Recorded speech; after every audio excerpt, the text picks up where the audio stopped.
Di ujung kota, saat malam mulai tenang dan suara jalanan mereda, ada satu tempat yang justru baru mulai hidup. Bunyi mesin meraung-raung, bau oli, dan suara tawa anak muda menggema dari sebuah bengkel kecil di pinggiran jalan bypass, Bengkel Jaya Motor. Malam itu, seperti malam-malam biasanya, para anggota komunitas balap liar berkumpul di bengkel. Motor-motor dimodif. Suara knalpot tembus ke jalan raya. Rama baru saja menyelesaikan tuning motornya dan menantang siapapun untuk balapan besok malam. Dimas, meski hadir, tampak murung dan tidak ikut bercanda. Ia seperti merasa sesuatu yang aneh di udara. Gue nggak tahu kenapa, Mas, tapi malam ini bawaannya nggak enak aja. Gumam Dimas sambil mengencangkan baut knalpot. Bang Ujang hanya tertawa dan menepuk bahu Dimas. Perasaan itu cuma mainan kepala. Dim, malam itu waktu buat kita hidup. Suasana makin riuh. Rama, dengan percaya diri, membakar semangat. Besok malam, gue mau kasih kejutan. Lawan truk ekspedisi yang sering lewat jalur bypass tengah malam. Siapa berani? Semua tertawa. Tapi Dimas hanya menunduk, menatap motor Rama yang diselimuti cahaya lampu bengkel. Untuk sesaat, ia merasa seperti ada bayangan seseorang berdiri di belakang Rama, bayangan yang tidak memantulkan cahaya. Saat malam makin larut dan semua bersiap pulang, suara motor Rama masih terdengar meraung satu kali. Tiba-tiba, lampu bengkel kedip-kedip, dan semua alat listrik mati. Listrik mati ya, Bang? Tanya Bayu. Bukan, tapi kayaknya bukan itu masalahnya. Jawab Bang Ujang pelan. Dari kejauhan, terdengar suara motor meraung sendiri. Padahal semua motor sedang mati. Setelah kejadian listrik mendadak padam, malam sebelumnya, suasana di bengkel berubah. Biasanya ramai tawa dan musik keras. Kini lebih hening. Beberapa anak muda tak kembali ke bengkel. Rama justru makin bersemangat menantikan tantangannya sendiri. Balapan melawan truk ekspedisi di jalur bypass. Dimas menyendiri, duduk sambil mengamati motor Rama. Ia teringat sebuah kejadian bertahun lalu. Sahabatnya dulu, juga seorang joki, tewas karena balapan iseng di jalur yang sama. Truk juga menjadi penyebabnya. Lu serius mau balap lawan truk lewat tengah malam, Ram? Tanya Dimas pelan. Lu takut hantu atau takut kalah? Rama menyeringai. Tapi sorot matanya tajam, seolah menantang maut sendiri. Lilin dua kejadian aneh muncul. Bayu merekam konten TikTok di bengkel untuk seru-seruan. Saat dicek ulang, ada sosok bayangan hitam yang berdiri di belakang motor Rama. Padahal saat itu tak ada siapapun. Dimas mendengar suara motor Rama menyala sendiri. Padahal kunci belum dipasang. Bang Ujang menemukan baut motor Rama terlepas sendiri. Seperti disentakkan dari dalam. Bukan kerjaan manusia, Dim. Tapi ini juga bukan angin. Kata Bang Ujang perlahan. Malamnya, Dimas bermimpi. Dalam mimpinya, ia berdiri di pinggir jalan bypass yang sepi, dan melihat Rama berdiri di tengah jalur, ditabrak truk, namun tak hancur. Tubuhnya utuh, tapi wajahnya hancur berlumuran darah, tersenyum menghadap Dimas. Gue udah janji balapan, Dim. Gue nggak bakal mundur. Bahkan kalau harus mati.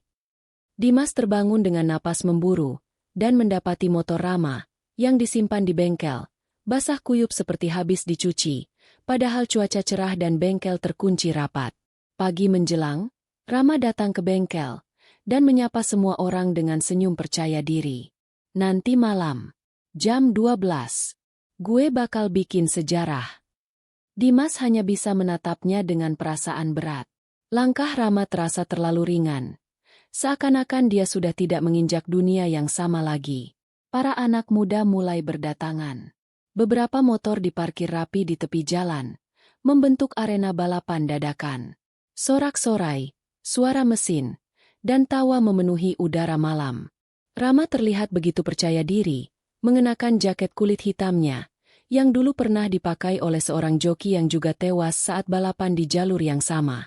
Rasain adrenalin yang sebenarnya. Gue mau tantang maut malam ini. Teriak Rama sambil menyalakan motornya. Namun, di balik teriakan itu, Dimas memperhatikan sesuatu yang tak biasa. bayangan Rama di bawah cahaya lampu jalan tampak bergerak sendiri, sedikit tertunda dari gerak tubuhnya. Bola kristal tanda-tanda makin nyata. Seekor anjing liar mendadak muncul dan menggonggong ke arah Rama, melolong keras seolah melihat sesuatu yang tak kasat mata. Bayu, yang merekam, melihat lewat kamera HP-nya bahwa di belakang Rama ada bayangan wanita berjubah putih berdiri diam di bahu jalan, menghadap ke arah truk yang akan datang. Motor Rama sempat mogok sendiri. Padahal tadi normal. Bang Ujang mencoba memperingatkan. Balapan boleh, tapi jangan sombong sama alam, Ram. Ada batas yang gak bisa lu lewati. Rama tertawa. Kalau ajal udah dekat, ya datangin aja sekalian. Jam menunjukkan pukul 11.57 malam. Truk logistik rute malam sudah tampak dari kejauhan. Rama naik ke atas motornya. Semua bersiap. Salah satu teman menyebut angka mundur. 3, 2, 1. Gas! Rama meluncur kencang, sendirian, menantang truk di jalur sempit. Semuanya bersorak. Tapi Dimas tak bersorak. Ia justru menjerit. Rama! Remnya! Dari kejauhan, terdengar dentuman keras disusul suara logam beradu dan suara rem truk mencicit. Semua orang terdiam. Kamera Bayu jatuh ke tanah, merekam dari sudut bawah, dan hanya terlihat sepatu Rama tergeletak sendiri, terbalik, berlumuran darah. Dimas berlari ke arah lokasi tabrakan, terisak dan berteriak, tapi kabut menelan semuanya. Bengkel kini sunyi, tidak ada suara motor, tidak ada tawa, hanya suara kipas angin tua yang berderit di sudut ruangan. Foto Rama dipasang di dinding, dikelilingi dupa dan bunga melati. Dimas, sejak kejadian, tidak bisa tidur nyenyak. Dia satu-satunya yang melihat secara jelas detik-detik Rama terlindas truk, dan sesuatu yang lebih mengerikan. Wajah Rama masih tersenyum setelah tubuhnya terpental. Malam hari, Bayu datang ke bengkel untuk ambil helmnya yang tertinggal.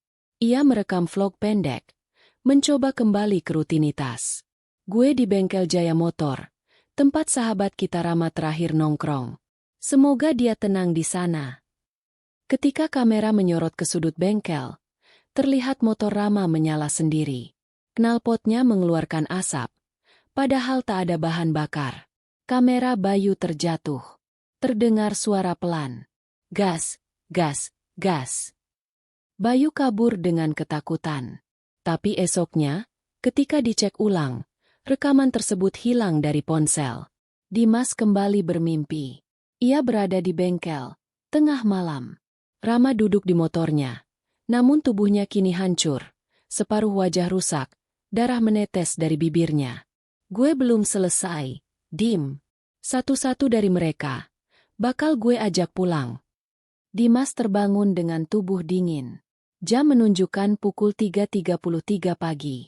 Di luar jendela, terdengar suara motor Rama lewat depan rumahnya. Tapi saat dilihat, tidak ada siapapun. Bang Ujang kembali ke bengkel pagi harinya, mendapati bekas roda motor di lantai, mengarah keluar pintu. Anehnya, pintu bengkel terkunci dari dalam. Ini anak bukan cuma mati, tapi jiwanya belum mau pergi. Dimas, yang tak tahan lagi, berkata pada Bayu, kita harus ke tempat Rama kecelakaan. Malam ini juga. Gue yakin, ada yang belum selesai. Bayu menolak. Tapi sebelum mereka sempat bertengkar lebih jauh, pintu bengkel terbanting sendiri, dan dari dalam, motor Rama menyala dengan suara keras, tanpa ada orang yang menyalakan. Dia sudah balik. Bayu yang semula cuek, kini mulai panik. Setelah motor Rama hidup sendiri di bengkel, Bayu terus-terusan merasa diikuti. Malam itu, saat sedang mengedit video kenangan Rama di kamarnya, komputer tiba-tiba restart sendiri. Ketika hidup kembali, layar menunjukkan rekaman malam kejadian yang sebelumnya menghilang. Tapi kini videonya berubah. Kamera menyorot Rama yang tersenyum, lalu menatap lurus ke arah lensa dan berkata, "Lu ikut, Bey. Jangan lupa, kita semua satu tim." Bayu teriak, menarik colokan komputer.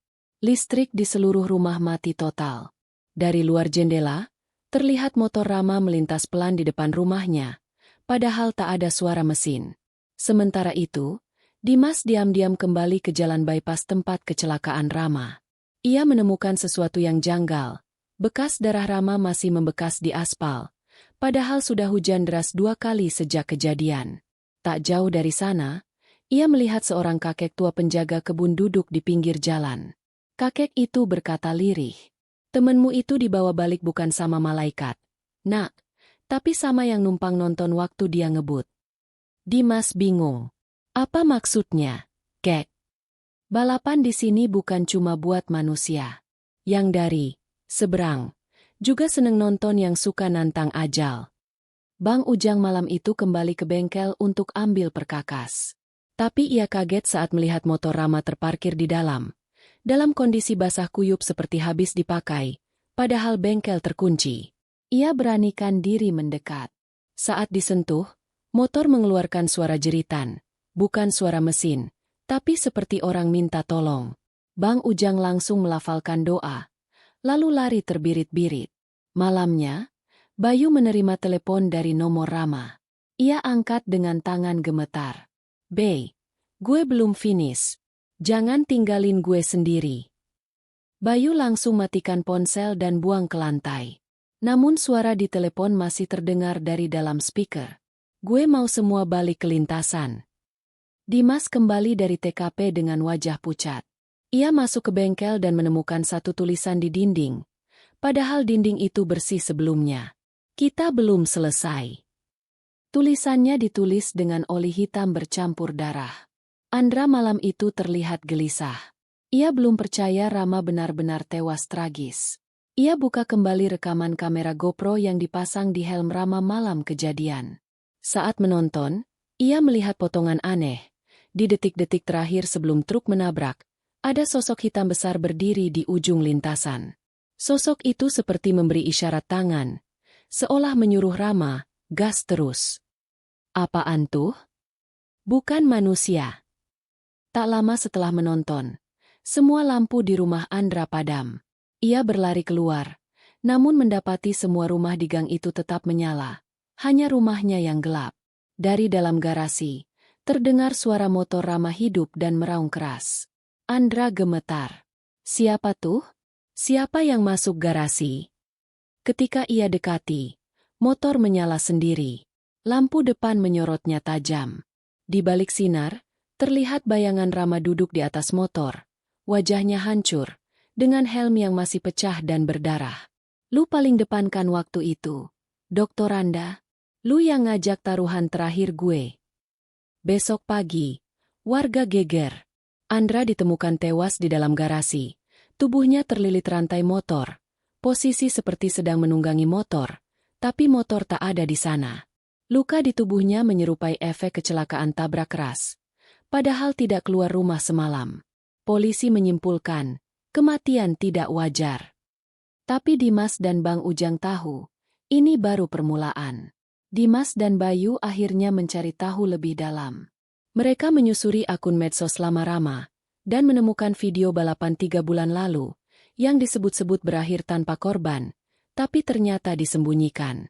Dalam video itu, Rama pernah berkata, "Kalau kalah, gue serahin nyawa gue buat siapapun yang lebih gila dari gue. Deal." Mereka sadar, itu bukan sekadar lelucon. Malam itu, ada yang mengambil sumpah Rama. Bayu, Dimas, dan Bang Ujang berdiri di depan rumah duka Andra. Saat hendak pulang, mereka melihat motor Rama melintas sendiri di jalan kecil dekat pemakaman. Tapi kali ini, ada orang lain yang duduk di belakang motor itu. Sosok gelap besar, tanpa wajah. Setelah kejadian mengerikan yang menimpa Andra, Bayu dan Dimas mulai merasakan tekanan luar biasa. Bayu yang biasanya santai, kini sering gelisah dan sulit tidur. Dimas, yang dari awal ingin mengungkap kebenaran, mulai merasakan hal-hal aneh, suara bisikan, bayangan yang mengikuti, dan mimpi buruk tentang lintasan balapan yang membara. Bayu berkata, "Kita harus cari tahu, Dimas. Ini bukan cuma soal motor atau balapan. Ini nyawa kita yang dipertaruhkan." Dimas mengangguk tapi ragu.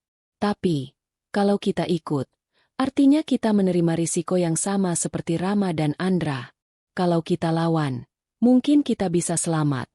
Tapi apa kita sanggup? Tiba-tiba, saat mereka berdiskusi di bengkel, pintu terbuka perlahan. Seorang pria bertubuh tinggi, berjaket hitam lusuh masuk. Wajahnya tersembunyi di balik topi dan bayangan. Pria itu berkata pelan tapi tegas. Kalau kalian mau keluar dari lingkaran ini, kalian harus ikut balapan berikutnya. Itu satu-satunya cara buat bebas, dan membayar hutang arwah yang belum selesai. Bayu kaget. Siapa kamu? Kenapa kamu tahu semua ini? Pria itu tersenyum tipis. Aku dulu juga seperti kalian. Sekarang aku cuma penjaga aturan yang tak tertulis. Bayu dan Dimas tahu, ini bukan pilihan main-main. Jika menolak, mereka bisa jadi korban selanjutnya. Tapi jika ikut, mereka harus siap menghadapi bahaya yang bahkan lebih besar. Dimas berkata dengan berat, kalau aku ikut, aku harus siap mati. Tapi kalau aku nggak ikut, aku nggak tahu apa yang bakal terjadi. Bayu menatap tajam. Kita harus cari cara lain. Kita nggak boleh kalah sama arwah dan kutukan ini. Di malam hari, Bayu sendirian di bengkel. Lampu padam, dan suara motor Rama kembali meraung dari sudut bengkel. Bayu menutup mata dan berbisik. Aku nggak mau jadi korban berikutnya. Rama, tapi kalau harus ikut balapan ini, aku siap. Sementara itu, di kejauhan, bayangan gelap itu menghilang ke balik kabut malam. Bayu dan Dimas mulai berlatih motor dengan kondisi yang tidak biasa. Motor mereka sudah dimodifikasi sesuai arahan pria misterius, dengan tambahan, perlengkapan, aneh yang katanya bisa menangkal pengaruh gaib selama balapan. Bayu mengeluh, motor gue berat banget, dan suara mesinnya aneh. Kayak bukan cuma mesin biasa. Dimas mengangguk serius. Ini bukan sekadar balapan biasa. Kita harus siap mental dan fisik. Saat berlatih malam hari di lintasan gelap, Bayu dan Dimas merasakan ada yang mengawasi. Beberapa kali mereka melihat kilatan cahaya aneh, dan bayangan bergerak cepat di pinggir lintasan. Bayu berkata, gue yakin ini bukan cuma balapan motor, tapi juga pertarungan nyawa. Dimas menambahkan, kita harus tetap fokus. Jangan biarkan ketakutan menguasai. Pria misterius itu datang kembali, membawa sebuah benda berkilauan, sejenis jimat atau liontin. Dia berpesan, ini untuk menjaga kalian selama balapan nanti. Tapi ingat, jangan pernah lepaskan saat kalian sedang balapan. Bayu bertanya, kalau sampai hilang atau rusak, apa yang terjadi? Pria itu menjawab dengan suara berat. Itu artinya kalian menyerah pada kutukan, dan akan jadi korban berikutnya. Di tengah latihan, motor Dimas tiba-tiba mati mendadak. Dalam kegelapan, terdengar suara tawa seram yang membuat bulu kuduk berdiri. Bayu segera menyalakan lampu senter, tapi yang terlihat hanya bayangan samar di ujung lintasan. Mereka tahu, arwah joki yang meninggal itu sedang mengawasi. Bayu dan Dimas duduk di pinggir lintasan, kelelahan dan ketakutan, tapi juga semakin bertekad. Kita nggak boleh mundur sekarang. Kalau nggak sekarang, kapan lagi? Bayu dan Dimas sudah siap. Dengan jimat pelindung yang tergantung di leher, mereka berdiri di garis start lintasan yang gelap dan penuh bayangan. Suara motor-motor lain meraung, dan kerumunan penonton penuh dengan antusiasme tapi juga ketegangan. Bayu menatap Dimas. Kita harus fokus. Jangan sampai ada gangguan. Dimas mengangguk, tapi dalam hati keduanya tahu, ini bukan balapan biasa. Begitu balapan dimulai, suasana berubah drastis. Di tengah kecepatan tinggi, Bayu tiba-tiba melihat sosok bayangan putih melintas di pinggir lintasan. Sosok yang sangat mirip dengan almarhum Andra, joki yang meninggal. Dimas yang berada di belakang juga merasakan kehadiran aneh. Motor-motornya terasa berat, dan suara mesin seperti bergetar tidak wajar. Bayu berteriak dalam hati, jangan ganggu aku, Andra. Ini bukan waktu buat bermain-main. Namun bayangan itu semakin mendekat, seolah ingin menghalangi jalannya. Dimas yang mulai kehilangan kendali, hampir jatuh ketika motor tiba-tiba oleng. Penonton terdiam, tegang menunggu apa yang akan terjadi. Di tikungan terakhir, motor Bayu hampir bertabrakan dengan truk besar yang melintas dari arah berlawanan. Sosok yang sangat familiar dengan kecelakaan Andra. Bayu berhasil menghindar dengan nyaris. Tapi motor Dimas malah tergelincir dan hampir terjatuh. Suaranya menggema. Ini lebih dari sekadar balapan. Ini pertarungan hidup dan mati. Setelah balapan selesai, Bayu dan Dimas saling menatap dengan napas terengah-engah. Bayu berkata, "Kita harus cari cara lain. Kalau terus seperti ini, kita bakal jadi korban berikutnya." Dimas mengangguk. Wajahnya penuh kekhawatiran. Setelah pengalaman mengerikan di lintasan, Dimas merasa bahwa mereka tidak cukup hanya berlatih dan bertarung di balapan. Ada sesuatu yang belum terungkap tentang kematian Andra dan kutukan yang membayangi bengkel mereka. Dimas mengajak Bayu untuk menyelidiki masa lalu almarhum Andra, mencari tahu siapa dia sebenarnya dan apa yang membuat arwahnya gentayangan. Dimas menemukan sebuah buku harian tua yang pernah ditinggalkan Andra di bengkel. Di dalamnya tertulis catatan tentang tekanan dari sekelompok orang misterius yang memaksa Andra ikut dalam balapan berbahaya, serta cerita tentang sebuah perjanjian gelap yang dilakukan oleh beberapa anggota bengkel. Bayu membaca dengan cemas. Ini bukan cuma soal adrenalin. Mereka terjebak dalam sesuatu yang jauh lebih berbahaya. Bayu mulai merasa bersalah. Ia teringat saat pertama kali mengenal Andra yang penuh semangat tapi juga takut pada beberapa anggota bengkel yang sepertinya punya maksud tersembunyi. Bayu berbisik pada diri sendiri. Kalau aku tahu ini bakal berakhir seperti ini, aku nggak akan pernah ikut balapan itu. Setelah berdiskusi, Bayu dan Dimas sepakat untuk tidak hanya sekadar bertahan. Mereka ingin mengakhiri kutukan ini dengan mengungkap kebenaran yang selama ini disembunyikan. Dimas berkata tegas, "Kita harus buka semua tabir rahasia ini, sekalipun risikonya besar." Malam itu, Bayu dan Dimas berjanji pada diri mereka sendiri untuk berjuang habis-habisan. Mereka tahu bahaya besar menanti, tapi hidup mereka dan bengkel harus diselamatkan. Ini bukan hanya soal balapan lagi. Ini tentang menyelamatkan jiwa kita dan semua yang kita sayangi. Bayu dan Dimas mulai menyusuri jejak Andra dengan mengunjungi rumah lamanya. Mereka bertemu dengan keluarga dan teman-teman lama Andra yang mulai membuka tabir gelap masa lalunya. Seorang teman Andra dengan wajah muram berkata, "Andra dulu bukan hanya pembalap. Dia juga terjebak dengan kelompok yang sering mengadakan balap liar ilegal. Ada taruhan besar dan tekanan yang gak manusiawi." Bayu dan Dimas mengetahui bahwa Andra sebenarnya ingin keluar dari dunia balap liar itu, tapi dipaksa tetap ikut karena ancaman yang mengerikan dari sekelompok orang kuat di bengkel dan komunitas balap. Dimas berbisik, "Ini bukan sekadar balapan, tapi permainan hidup dan mati yang penuh tekanan." Saat mereka semakin menggali, mulai muncul ancaman melalui pesan misterius yang masuk ke ponsel Bayu. Pesan itu berbunyi, "Berhenti mencari, atau kau akan jadi korban berikutnya." Bayu menunjukkan pesan itu pada Dimas. Wajahnya penuh ketegangan. Meskipun diancam, Bayu dan Dimas bertekad untuk tidak mundur. Mereka sadar kebenaran harus diungkap agar tragedi tidak terulang pada pembalap lain. Bayu berkata, "Kalau kita menyerah sekarang, siapa yang akan membongkar semua ini?" Dimas menambahkan, "Ini bukan cuma soal kita. Ini demi semua yang terjebak di sini." Malam itu, Bayu dan Dimas mempersiapkan strategi baru. Mereka tahu lawan mereka bukan hanya manusia, tapi juga kekuatan gelap yang membayangi. Kita harus siap menghadapi apapun yang datang. Malam itu, suasana di lintasan gentayangan berbeda dari biasanya. Lampu redup, angin dingin menerpa, dan bayangan-bayangan aneh berkelebat di sekitar kerumunan. Bayu dan Dimas tahu ini adalah malam penentuan. Mereka harus membuktikan bahwa mereka bisa mengakhiri kutukan yang membelenggu bengkel dan menghentikan kekuatan gelap yang mengincar mereka. Balapan dimulai dengan suara motor meraung, menembus kesunyian malam. Namun, tak lama setelah start, gangguan supranatural muncul lagi.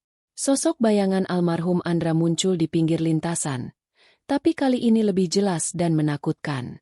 Bayu berteriak, "Andra, Kami tidak bermusuhan. Bantu kami berhenti sebelum semuanya terlambat. Di tengah balapan, motor Bayu tiba-tiba kehilangan kendali, seolah ada tangan gaib yang menariknya. Dimas berusaha membantu, tapi bayangan itu makin mendekat. Suasana berubah kacau saat beberapa pembalap lain yang tidak terlibat mulai panik dan kabur. Kerumunan ikut berlarian, meninggalkan lintasan yang penuh dengan aura mengerikan. Dengan keberanian luar biasa, Bayu dan Dimas memutuskan untuk melawan kekuatan gelap itu dengan membawa jimat pelindung dan membacakan doa yang mereka pelajari dari catatan Andra. Mereka berteriak serempak, "Kami tolak kutukan ini. Lepaskan kami dari bayangan masa lalu." Setelah perjuangan sengit, bayangan itu perlahan memudar. Lintasan menjadi sunyi, tapi hawa tegang masih terasa. Bayu dan Dimas saling memandang dengan napas terengah-engah. Ini baru permulaan, tapi kami sudah melangkah lebih dekat ke kebebasan. Setelah pertempuran sengit di lintasan, Bayu dan Dimas kembali ke bengkel dalam keadaan lelah dan penuh luka, fisik dan batin. Meski bayangan gaib menghilang, rasa was-was tak kunjung pergi. Bayu menatap langit malam dan berkata, "Kita berhasil. Tapi aku masih merasakan sesuatu, ada yang belum selesai." Dimas membuka buku harian Andra lagi dan menemukan catatan tambahan yang tersembunyi di halaman terakhir. Sebuah peringatan tentang pengorbanan terakhir yang harus dilakukan untuk benar-benar mengakhiri kutukan. Dimas berkata dengan serius, "Kalau kita ingin benar-benar bebas, kita harus lakukan ini sampai akhir. Tak ada jalan lain." Tiba-tiba, ponsel Bayu bergetar. Pesan masuk lagi. Kali ini lebih mengancam. "Kamu sudah mengganggu urusan kami terlalu jauh. Jangan salahkan kami kalau sesuatu terjadi pada orang-orang yang kamu cintai." Bayu dan Dimas sadar bahwa musuh mereka tak hanya dari dunia gaib, tapi juga manusia yang bersekongkol dengan kekuatan gelap. Meski takut, Bayu dan Dimas makin yakin harus menghadapi semua ini. Mereka bersumpah untuk melindungi keluarga, sahabat, dan bengkel yang sudah menjadi rumah kedua mereka. Bayu berkata, "Kita tidak bisa mundur. Ini sudah urusan hidup dan mati." Malam itu, suasana berat namun penuh tekad mengelilingi bengkel dan rumah mereka. Pertarungan sesungguhnya belum berakhir. Ini baru babak berikutnya. Bayu dan Dimas mulai merasakan ada yang aneh di sekitar mereka. Beberapa informasi penting yang mereka bagi kepada orang terdekat mulai bocor, membuat musuh semakin mudah mendekat. Dimas berbisik, "Sepertinya ada pengkhianat di antara kita." Mereka mulai menyelidiki siapa yang mungkin berkhianat. Bayu curiga pada beberapa anggota komunitas balap yang dulu dekat dengan Andra. Di kafe gelap, Bayu bertemu dengan seseorang yang mengaku teman lama Andra dan berjanji membantu mereka. Namun, Dimas merasa ada sesuatu yang janggal. Tak lama kemudian, Bayu dan Dimas mengetahui bahwa orang yang mereka percaya ternyata membocorkan rencana mereka kepada kelompok yang mengancam. Bayu marah. "Dia pakai kita untuk menjebak. Ini lebih berbahaya dari yang kita kira." Dengan pengkhianatan ini, musuh mendapatkan keuntungan besar. Bayu dan Dimas harus lebih berhati-hati dalam bergerak, karena setiap langkah mereka dipantau. Dimas berkata, "Kita harus bertindak cepat, sebelum semuanya terlambat." Bayu dan Dimas bersumpah untuk membersihkan pengkhianat dan melindungi apa yang tersisa. Kepercayaan telah hancur, tapi semangat kita tetap menyala.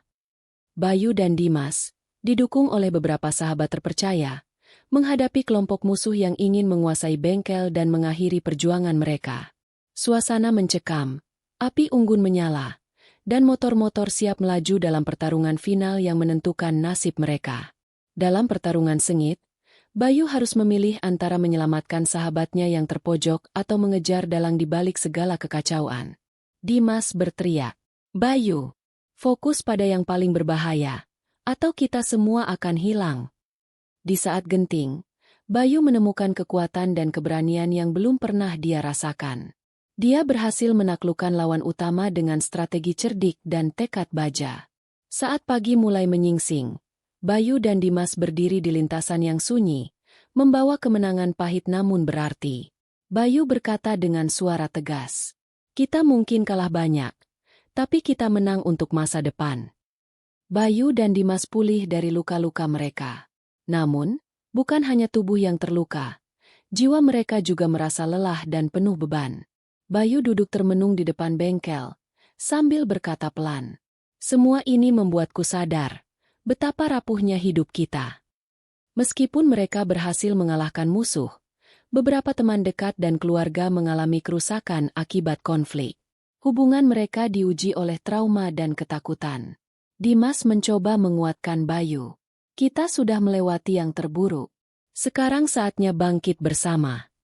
Bayu dan Dimas mulai memperbaiki bengkel yang rusak, berusaha mengembalikan kehidupan yang sempat terguncang. Bayu berkata penuh harap, "Ini bukan akhir, tapi awal dari perjalanan baru." Bayu dan Dimas berusaha membangun kembali komunitas balap yang pernah tercerai-berai akibat konflik. Mereka mengadakan pertemuan untuk menyatukan kembali para anggota dan menetapkan aturan baru yang lebih ketat demi keselamatan bersama. Bayu berkata kepada para anggota, "Kita harus belajar dari masa lalu. Balap liar tanpa aturan hanya membawa kehancuran." Namun, bayang-bayang masa lalu masih menghantui. Beberapa anggota lama yang pernah berkhianat mencoba menggoyahkan kedamaian yang baru mereka bangun. Dimas berujar tegas, "Kita tidak boleh lengah. Pengkhianatan harus segera diberantas." Selain itu, ancaman baru muncul dari pihak luar yang melihat peluang dari ketidakharmonisan di komunitas balap. Mereka ingin mengambil alih bengkel dan menguasai wilayah. Bayu bertekad, "Ini bukan hanya soal balap, tapi tentang harga diri dan masa depan kita." Bayu dan Dimas berhasil meyakinkan sebagian besar anggota komunitas balap untuk mengikuti aturan baru yang ketat demi keselamatan dan keberlanjutan kegiatan mereka. Bayu berpidato di depan anggota komunitas. "Kita harus tunjukkan pada dunia bahwa kita bisa balap dengan sportif dan bertanggung jawab." Komunitas menggelar lomba balap resmi pertama di arena yang sudah disiapkan dengan standar keamanan tinggi. Ini menjadi momen bersejarah yang mengubah citra balap liar menjadi kegiatan yang lebih terorganisir. Dimas menambahkan, "Ini adalah awal dari perubahan besar. Kita harus terus berjuang untuk ini." Kegiatan positif komunitas mulai menarik perhatian sponsor lokal dan aparat yang dulu skeptis. Mereka mulai memberikan dukungan demi keselamatan dan ketertiban bersama. Seiring berjalannya waktu, komunitas balap di Gentayangan mulai berubah. Balapan yang dulu liar dan penuh risiko kini berjalan tertib dengan pengawasan ketat.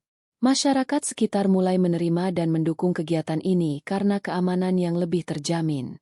Bayu mengamati situasi sambil berkata, "Melihat perubahan ini, aku merasa perjuangan kita tidak sia-sia." Meski begitu, masih ada kritik dari beberapa pihak yang skeptis dan takut perubahan ini hanya sementara. Bayu dan Dimas harus terus menjaga komitmen agar komunitas tidak kembali ke jalan lama. Dimas menegaskan, "Kita harus buktikan bahwa ini bukan sekadar janji kosong." Dukungan dari warga, sponsor, dan aparat semakin menguat. Mereka menjadi pilar yang membantu menjaga keberlangsungan perubahan positif ini. Bayu dan Dimas duduk bersama di bengkel, membahas bagaimana komunitas balap bisa berkembang lebih baik lagi. Bukan hanya soal adrenalin balap, tapi juga menciptakan wadah positif bagi anak muda. Bayu berkata penuh semangat, "Kita harus bikin pelatihan safety dan teknik balap yang benar. Jadi mereka nggak cuma asal gaspol." Mereka mulai mengadakan kerjasama dengan aparat dan pemerintah lokal untuk menyelenggarakan event rutin dan edukasi keselamatan berkendara. Dimas menambahkan, "Ini bukan hanya soal balap, tapi soal menyelamatkan nyawa dan masa depan mereka." Komunitas balap Gentayangan kini bukan hanya soal kecepatan, tapi sudah menjadi simbol persaudaraan, tanggung jawab, dan perubahan positif. Walaupun suasana sudah lebih kondusif, ada beberapa anggota baru yang belum sepenuhnya memahami pentingnya aturan. Insiden kecil sempat terjadi, menguji kesabaran Bayu dan Dimas. Bayu menegur dengan tegas, "Kita nggak boleh ulangi kesalahan lama. Aturan harus dihormati demi kebaikan bersama." Bayu dan Dimas mengadakan sesi diskusi dan pelatihan ulang untuk seluruh anggota, menegaskan kembali nilai-nilai komunitas. Dimas berkata, "Ini bukan cuma soal kita, tapi masa depan anak-anak yang akan datang." Dukungan dari keluarga dan warga sekitar semakin kuat, menjadi motivasi tambahan agar komunitas terus maju dan berkembang. Komunitas balap gentayangan kini menjadi contoh bagi daerah lain. Anak muda yang dulu terjerumus dalam balap liar, kini menemukan wadah positif dan kegiatan yang bermanfaat. Bayu berdiri di tengah komunitas yang ceria dan harmonis. Ini baru permulaan, tapi lihatlah apa yang sudah kita capai bersama. Komunitas berhasil menggelar event balap resmi berskala besar yang mendapat sambutan hangat dari masyarakat dan media. Ini menjadi bukti bahwa balap bisa membawa dampak positif bila dikelola dengan baik. Bayu dan Dimas memberikan motivasi dan pesan agar generasi muda terus menjaga perubahan dan melanjutkan perjuangan. Dimas berujar, "Jangan pernah menyerah untuk menjadi lebih baik, karena masa depan ada di tangan kalian." Bayu dan Dimas duduk bersama di bengkel, mengenang perjalanan panjang yang telah mereka lalui, dari masa kelam balap liar penuh risiko hingga perubahan besar yang membawa harapan baru. Bayu berkata dengan penuh rasa syukur, "Kami berhasil mengubah mimpi buruk jadi kenyataan yang membanggakan. Ini bukan hanya tentang balap, tapi tentang kehidupan." Kisah ini adalah pengingat bahwa perubahan dan keselamatan adalah tanggung jawab bersama. Balap liar bukan jalan keluar, tapi dengan tekad dan kerja keras, ada jalan menuju masa depan yang lebih baik. Jangan takut berubah, karena dari perubahan itulah lahir masa depan yang lebih cerah.